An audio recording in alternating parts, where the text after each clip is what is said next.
Hello my dear students, welcome back to my channel DPSC diaries. तो हम लोग सॉल्व कर रहे थे डीपीएससी सेकेंड ईयर का प्रीवियस ईयर क्वेश्चन पेपर, जिसका नाम है developing understanding of environment in children, यानी कि ईवीएस का क्वेश्चन पेपर सॉल्व कर रहे थे, जो सेकेंड ईयर में 75 मार्क्स का पेपर आता है। पार्ट 1 सॉल्व करवा दिया था, पार्ट 2 भी हो गया था, पार्ट 3 भी सॉल्व हो गया था। आज हम सॉल्व करेंगे इस वीडियो में पार्ट 4। ठीक है, पार्ट 4 से आज हम इस वीडियो को सॉल्व करेंगे। इसमें जितने भी क्वेश्चन हैं सभी क्वेश्चंस को सॉल्व करेंगे और समझेंगे किस टाइप के लॉन्ग क्वेश्चंस पूछे जाते हैं एग्जाम में।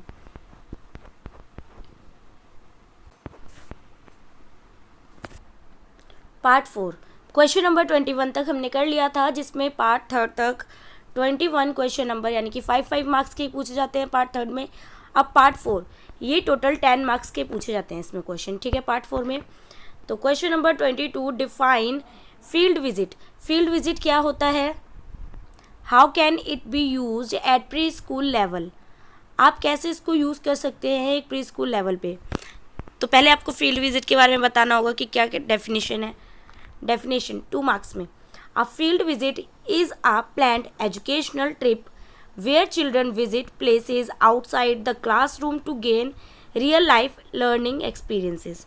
ठीक है, फील्ड विजिट क्या होती है? एक प्लान्ड एजुकेशनल ट्रिप होती है जिसमें बच्चा क्या करता है, प्लेस मतलब कि आउटसाइड, ठीक है, क्लास से बाहर की जो एनवायरनमेंट होता है, प्लेसेस होते हैं, नए नए प्लेसेस को देखता है और रियल लाइफ क्या करता है, लर्निंग और एक्सपीरियंस को गेन करता है, यानी कि सीखता है। ठीक है, नेक्स्ट है use eight preschool level. अब इसका क्या यूज़ है प्री स्कूल लेवल पे? At preschool level, field visit help children learn through direct observation and experience. Pre school level पे जो ये फील्ड विजिट है ये हेल्प करती है बच्चे को लर्निंग के लिए। ठीक है, डायरेक्ट बच्चा ऑब्जर्व करके एक्सपीरियंस के साथ सीखता है। Ways to use field visit. अब कौन कौन सी वेज हैं जिसमें हम यूज़ कर सकते हैं फील्ड विजिट को? जैसे कि visit to park, garden, park में घुमा दिया बच्चे को, गार्डन दिखा दिया। Children observe trees, plants, flowers, insects, learn about nature. ठीक है, बच्चे क्या करेंगे, ऑब्जर्व करेंगे, पेड़ पौधे देखेंगे, फूल देखेंगे, इंसेक्ट्स देखेंगे और इनके बारे में, नेचर के बारे में क्या करेंगे, लर्न करेंगे, मतलब कुछ नया सीखेंगे। ठीक है, नेक्स्ट है विजिट टू मार्केट। जैसे कि children see fruits, vegetables, people buying, selling, understanding daily life. अब जैसे कि बच्चे को मार्केट ले जाना अपने साथ में, ठीक है, बच्चा क्या देखेगा, नई नई चीज़ें देखेगा वहाँ पे, जैसे फ्रूट्स देखेगा, वेजिटेबल देखेगा, खिलौने देखेगा, नए नए लोगों से मिलेगा, नए नए लोगों को देखेगा, खरीदते बेचते लोगों को देखेगा कि सामान कैसे खरीद रहे हैं, कैसे बेच रहे हैं। तो बच्चे का क्या होगा, अंडरस्टैंडिंग क्लियर होगी, उसकी डेली लाइफ से बच्चा सीखेगा। नेक्स्ट है विजिट टू जू। बच्चे को जू ले जाओ। Children learn about different animals and there habitats. ठीक है, बच्चा क्या सीखेगा, नए नए एनिमल्स के बारे में सीखेगा, एनिमल्स के बारे में जानेगा, नई नई चीज़ें सीखेगा, नए नए एनिमल्स को देखेगा, बर्ड्स को देखेगा, बहुत सारी चीज़ें देखेगा जू में बच्चा। तो उसको क्या होगा, इससे बच्चे की लर्निंग बहुत स्ट्रांग होगी। ठीक है, जैसे कि बच्चे को जू ले जाओगे तो जू में तो बहुत कुछ होता है देखने के लिए, तो बच्चा क्या होगा, नई नई चीज़ें सीखेगा और बच्चे को इंटरेस्ट बढ़ेगा जानने में, सीखने में, समझने में। बच्चा क्या होगा, क्यूरियस होगा। नेक्स्ट है visit to post office, fire station. Visit to post office, जैसे कि बच्चे को फील्ड विजिट करा दो पोस्ट ऑफिस की, फायर स्टेशन की। Help children understand community helpers. ये हेल्प करता है बच्चे को अंडरस्टैंड करने में कि कम्युनिटी को कैसे, कम्युनिटी हेल्पर्स जो होते हैं वो कौन कौन होते हैं और कैसे हेल्प करते हैं, क्या क्या उनके काम होते हैं, मतलब वो कैसे होते हैं, उनकी क्या ड्रेसिंग सेंस होती है, मतलब हर एक चीज़ बच्चा क्या करता है, छोटी से छोटी चीज़ों को नोटिस करता है बच्चा। ठीक है, नेक्स्ट है लर्निंग बाय सेंसेस। बच्चा क्या करेगा, अपनी सेंस के थ्रू क्या करता है, लर्न करता है। Children see, touch, hear, better understanding. बच्चा देखता है, टच करता है, सुनता है, तो बच्चे की बेटर अंडरस्टैंडिंग होती है इससे। Development of skills. नेक्स्ट है development of skills, improve observation, speaking and social. अब इसमें क्या होगा, बच्चे में स्किल्स का डेवलपमेंट होगा, बच्चा ऑब्जर्वेशन करना सीखेगा, बोलने का सीखेगा, स्पीकिंग का, सोशल स्किल्स सीखेगा बच्चा। ठीक है, नेक्स्ट है pre and post activities. Pre and post activities का मतलब है कि before visit teacher explains rules after visit drawing discussion, ठीक है। प्री एंड पोस्ट एक्टिविटीज़ का मतलब ये है, जैसे कि विजिट से पहले टीचर क्या करेगी, रूल्स एंड रेगुलेशंस बताएगी बच्चे को, हर चीज़ के बारे में एक्सप्लेन करेगी। देन जब विजिट होगी उसके बाद में बच्चे को क्या, ड्राइंग कराना, डिस्कशन करना विजिट के बारे में। नेक्स्ट है conclusion. Field visit make learning real interesting and meaningful for young children. जो फील्ड विजिट है वो लर्निंग क्या करती है, रियल लाइफ एक्सपीरियंस से कनेक्ट करके बच्चे को इंटरेस्टिंग बना के और मीनिंगफुल बना के क्या करती है, मतलब मीनिंगफुल होती है, जिससे बच्चे को लर्निंग क्या होती है, फास्ट होती है और बच्चा क्रिएटिव भी होता है, ठीक है। बच्चे का कॉग्निटिव डेवलपमेंट होता है। Children remember better when they learn by doing and seeing instead of only listening. बच्चा ज़्यादा अच्छे से याद रखता है जब वो खुद से ऑब्जर्व करके या खुद से करके किसी चीज़ को देख के समझता है, सिर्फ इंस्टेड ऑफ, मतलब कि बच्चे को सिर्फ आप बोले जा रहे हो, लिसनिंग से ज़्यादा बच्चे को खुद से करके, ठीक है, जो करता है बच्चा, जो देखता है वो ज़्यादा बच्चे को रिमेंबर रहता है, याद रहता है, ठीक है। नेक्स्ट है question number 23। How can EVS be integrated, how can be EVS be integrated with language eight pre school stage. कैसे ईवीएस को इंटीग्रेट किया गया, ठीक है, लैंग्वेज में एट प्री स्कूल स्टेज पे। तो आपको बताना होगा पहले तो ईवीएस के बारे में कि इंटीग्रेशन क्या होता है। Integration means teaching EVS concepts along with language skills in a combined way। Integration means, मतलब इंटीग्रेशन का मतलब ये होता है कि बच्चे को ईवीएस के कॉन्सेप्ट्स क्या करना, क्लियर करना, लैंग्वेज स्किल्स और कंबाइन वे, मतलब कि कंबाइन सब्जेक्ट की तरह लेके चलना ईवीएस को। इसी में जैसे मैथ्स को भी पढ़ा सकते हैं हम ईवीएस में, हिंदी, इंग्लिश, जीके, मतलब ये सब चीज़ें क्या होंगी ईवीएस में कंबाइन करके पढ़ाना, कॉन्सेप्ट्स को क्लियर करना, लैंग्वेज स्किल्स को डेवलप करना, ठीक है, कंबाइन वे में पढ़ाना, यही होता है इंटीग्रेशन। नेक्स्ट है वेज ऑफ इंटीग्रेशन। कौन कौन सी वे है इंटीग्रेशन की, यानी कौन कौन से तरीके। स्टोरी टेलिंग करना, जैसे stories about animals, plants, environment, improve language and EVS knowledge.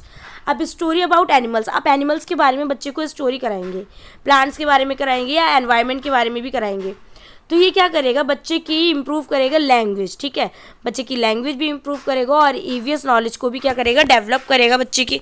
Next है कॉन्वर्सेशन। जो कॉन्वर्सेशन होती है, conversation discuss daily life topic like family, food.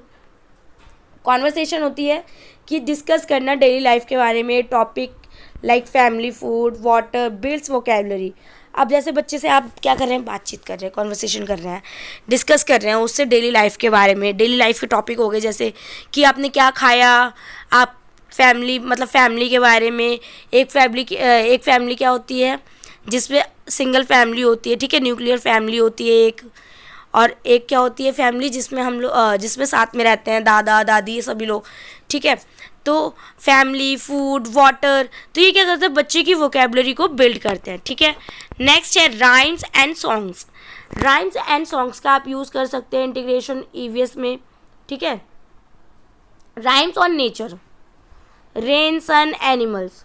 अब आपने राइम का यूज़ किया, जैसे उसमें रेन की है राइम, सन की राइम है, एनिमल्स पे राइम है, तो ये क्या करेगी, मेक लर्निंग फन, ठीक है। इसी में ईवीएस आ जाएगा, बच्चा राइम भी पढ़ रहा है, ईवीएस भी सीख रहा है, एनिमल्स के नेम अलग अलग, सन और रेन, ठीक है, रेनबो, कलर्स के नेम, बहुत सी चीज़ें बच्चे सीखते हैं।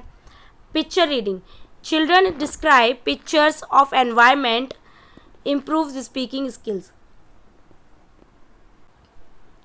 Children describe pictures of environment, यानी कि बच्चा क्या करेगा, जो पिक्चर्स है एनवायरनमेंट की उसको डिस्क्राइब करेगा और इम्प्रूव करेगा अपनी स्पीकिंग स्किल्स को, ठीक है। पिक्चर रीडिंग से यही होता है। नेक्स्ट है रोल प्ले। रोल प्ले से क्या होगा कि एक्टिंग एज फार्मर, जैसे कि अब बच्चा है फार्मर की एक्टिंग कर रहा है, डॉक्टर की एक्टिंग कर रहा है, कोई टीचर की एक्टिंग कर रहा है, कोई किसकी एक्टिंग कर रहा है, लॉयर की एक्टिंग कर रहा है। तो ये सब क्या है, कनेक्ट करते हैं ईवीएस की, ठीक है, ईवीएस से कनेक्ट करते हैं विद लैंग्वेज के साथ। तो क्वेश्चन आंसर मेथड। नेक्स्ट है question answer method. Teacher ask simple questions, improves thinking and speaking. अब टीचर क्या करेगी, क्वेश्चन आंसर मेथड भी बहुत ज़्यादा इफेक्टिव होता है, बच्चे की बेस स्ट्रांग होती है, लर्निंग, और बच्चा क्रिएटिव होता है, कॉग्निटिव डेवलपमेंट होता है बच्चे का, टीचर आस्क सिंपल क्वेश्चंस पूछेगी टीचर, ठीक है, जिससे बच्चे की थिंकिंग और स्पीकिंग स्किल्स क्या होंगी, डेवलप होंगी। वोकेबलरी बिल्डिंग होगी, कैसे, new words related to environment, जैसे कि बच्चा वोकैब उसकी क्या होगी, वोकैब इंक्रीज होगी, बच्चा नए नए शब्द सीखेगा एनवायरनमेंट से रिलेटेड, जैसे ट्री, रिवर, एनिमल्स, पॉन्ड, बहुत सी चीज़ें, पॉन्ड वगैरह जो होती है, तालाब हो गए, जैसे मतलब बहुत सी नई नई चीज़ें बच्चे क्या करते हैं, सीखते हैं। कॉन्क्लूजन है integration help in holistic development of children. Integration का मतलब है कि ये हेल्प करता है बच्चे को होलिस्टिक डेवलपमेंट के लिए, बच्चे की मतलब कि सर्वांगीण विकास के लिए, बच्चे के सर्वांगीण विकास में ये हेल्प करता है इंटीग्रेशन, ठीक है। Children learn better when subjects are connected not taught separately, ठीक है। क्या होता है कि चिल्ड्रन क्या करते हैं, बहुत अच्छे से लर्न करते हैं सब्जेक्ट्स जब कनेक्ट होते हैं एक दूसरे से, बच्चों को डिफ़िकल्टी नहीं होती है, बच्चे जब रिलेट कर पाते हैं एक चीज़ से दूसरी चीज़ को, तो बच्चों को डिफ़िकल्टी नहीं होती है और बहुत ही अच्छे तरीके से बच्चे लर्न करते हैं। सेपरेटली बहुत प्रॉब्लम होती है, बच्चे को नया नया लगता है हर चीज़, जब आप रिलेट करके उस चीज़ को जैसे हम चैप्टर भी पढ़ते हैं, आपने पहले पढ़ा होगा, शीत युद्ध पढ़ते हो, ठीक है, पहले आप प्रथम युद्ध पढ़ोगे, प्रथम विश्व युद्ध, फिर द्वितीय विश्व युद्ध होता है ना, तभी तो आप रिलेट कर पाते हो ना। ऐसे हम हिस्ट्री पढ़ते हैं, अब डायरेक्ट हमें पढ़ा दिया जाए, ठीक है, तो मतलब जो आधुनिक वाला पढ़ा दिया जाए डायरेक्ट, तो आप कंफ्यूज हो जाओगे। पहले आप पुराना पढ़ोगे इतिहास की, कैसे कैसे कैसे कहाँ क्या हुआ, तो ऐसे ही रिलेट कर करके जब पढ़ते हैं तभी स्टोरी समझ में आती है। ऐसा तो नहीं होता ना कि हम स्टोरी की एंड पहले दिखा दें या एंड पहले बता दें और उसके बाद में हम बताएं बच्चे को, तो ऐसे नहीं होता। इसीलिए बच्चे को रिलेट जितना भी करके आप पढ़ा सकते हो वो बच्चे के लिए बेटर होता है, ठीक है। और बच्चे की बेटर अंडरस्टैंडिंग होती है, जिससे बच्चा कंफ्यूज नहीं होता है और क्लियर होते हैं उसके सारे कॉन्सेप्ट्स, ठीक है। तो आई होप आप सभी को मेरी वीडियो पसंद आई होगी, टॉपिक समझ आ रहे होंगे, क्वेश्चन समझ आ रहे होंगे कि किस किस टॉपिक से क्वेश्चंस पूछे जा रहे हैं एग्जाम में, कैसे कैसे क्वेश्चंस एग्जाम में पूछे जाते हैं, कौन से क्वेश्चन सबसे ज़्यादा रिपीट हो रहे हैं, किस पे सबसे ज़्यादा क्वेश्चन आ रहे हैं टॉपिक पे। तो आपको ये चीज़ एक एक करके नोटिस करते हुए जाना है पेपर सॉल्व करते टाइम। ऐसा नहीं है कि आप पेपर सॉल्व कर रहे हैं किसी चीज़ को नोटिस नहीं कर रहे हैं, नोटिस भी करिए कि किस टॉपिक से कितने ज़्यादा क्वेश्चंस आपको देखने को मिल रहे हैं एक पेपर में, ठीक है। तो वीडियो अगर पसंद आए, हेल्पफुल लगे, वीडियो को लाइक करें, चैनल को सब्सक्राइब करें, जितना हो सके उतना DPSC first year second year वाले बच्चों को शेयर करें। देखो डीपीएससी फर्स्ट ईयर की तो मैंने प्लेलिस्ट पूरी बना दी है, सभी क्वेश्चन पेपर सॉल्व करा दिए हैं डीपीएससी फर्स्ट ईयर के। अब डीपीएससी सेकंड ईयर का ये वाला क्वेश्चन पेपर पहला है, ये वाला क्वेश्चन पेपर भी पूरा सॉल्व हो जाएगा। अब ये लास्ट पार्ट 4 मतलब कि 2 क्वेश्चन अब बचे हुए हैं, ठीक है, पूरा क्वेश्चन पेपर ये भी सॉल्व होने वाला है। तो जिस भी बच्चे को कोई भी प्रॉब्लम है वो मुझे कमेंट करे, ठीक है, मैं उसका आंसर ज़रूर दूंगी। नेक्स्ट वीडियो में मैं ये पूरा टॉपिक ख़त्म कर मतलब ये पूरा जो पेपर है ख़त्म कर दूंगी, ठीक है, एंड हो जाएगा, नेक्स्ट पेपर स्टार्ट करेंगे, ठीक है, नेक्स्ट क्लास से। तो मिलते हैं नेक्स्ट वीडियो में। Thank you for listening.